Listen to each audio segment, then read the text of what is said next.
Hello guys, আজ আবার চলে আসলাম একটা নতুন ব্লগ নিয়ে। অ্যান্ড সানডের দিন একটু ঘুরতে যাব না তা হয়, তাই বাইক নিয়ে বেরিয়ে পড়লাম একটু ঘুরতে। বাইক নিয়ে বেরিয়ে পড়লেই মন চলে যায় বহু দূর দূরান্তেই। তাই ঘুরতে ঘুরতে চলে গেলাম একেবারে সেই ক্ষীরপায়ে। আর ক্ষীরপায়ে এসেছি, বড়মা দর্শন করবো না তা কখনো হয়?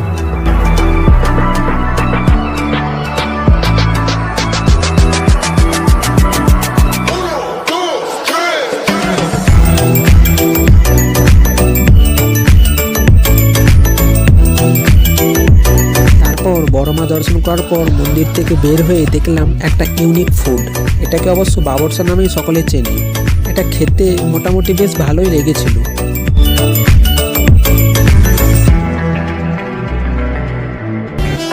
তারপর আর কি, প্রাকৃতিক সৌন্দর্যের সাথে আজকের ব্লগটা এই পর্যন্তই। অ্যান্ড ভিডিওটি ভালো লাগলে লাইক, কমেন্ট অ্যান্ড এই ধরনের মিনি ব্লগ দেখার জন্য চ্যানেলটিকে সাবস্ক্রাইব করে নাও। টাটা।